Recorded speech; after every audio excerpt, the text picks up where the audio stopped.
I have 2 slides to give you a frame of reference on me before I talk about leadership of these 3 planks. First of all, this is my logo trail. I am an East Asian history economics major, God bless liberal arts, from Vanderbilt University. I have no idea what the hell I was thinking majoring in East Asian history.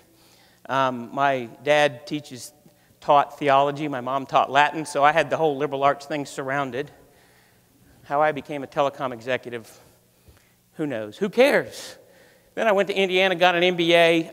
I worked at P&G, moved to Sprint, had a big itch I needed to scratch with regard to small business, quit Sprint, co-owned a small company, a sports marketing company. Then I ran an internet startup. Then I went back to the big company, and then I was spun off from Sprint, stayed in Kansas City, and landed at Embark. Through those times, the people you run into that actually impact you and how you operate and how you lead are critical.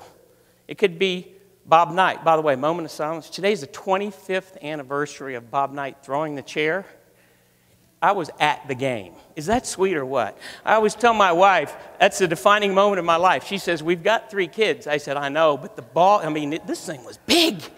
It was big. He deserved to throw it as a horrible call. We're playing Purdue. Purdue sucks.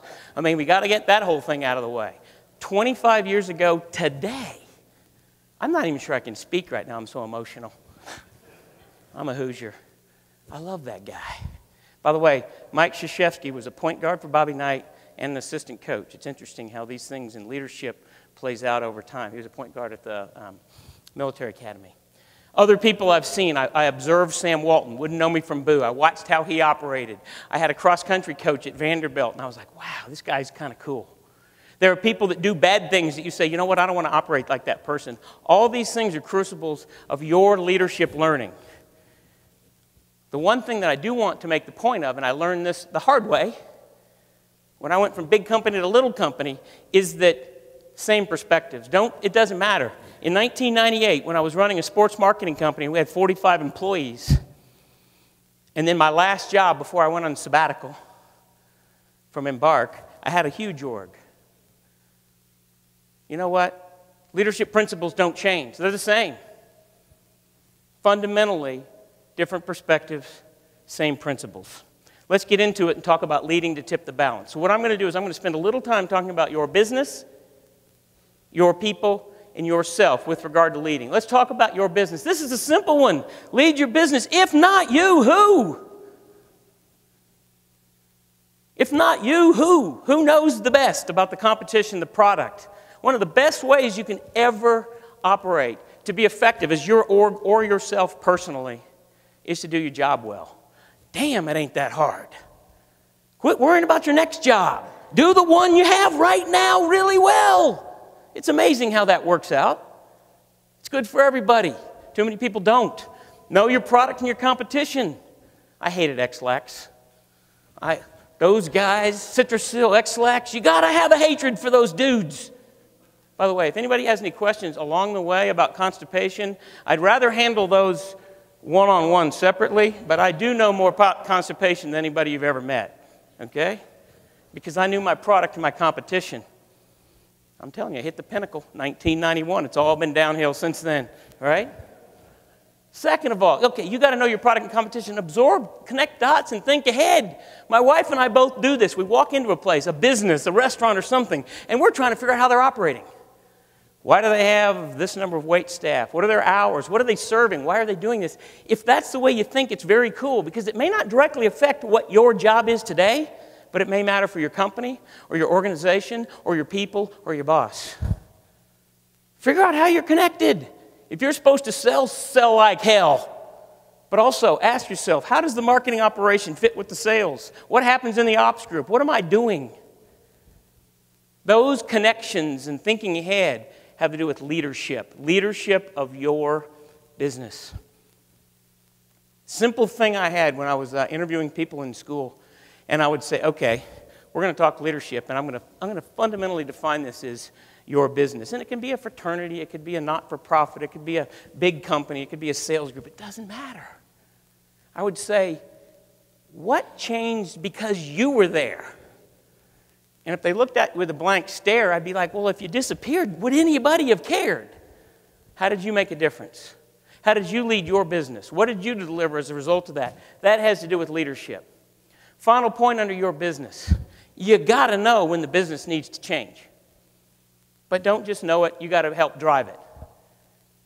There's a lot of businesses in the United States right now that have fundamental problems with regard to whether it's distribution channels, competition, or products, and they know it, but they're not driving the change because it's a lot easier to incrementalize yourself and slip and slip and slip and die and wait for the crisis than it is to say, whoa, I'm going to lead my business, here's what I'm going to do. So what I say is, know when your business must change and drive that change. So that's driving and leading your business. Let's talk about people. This is my favorite one of the bunch.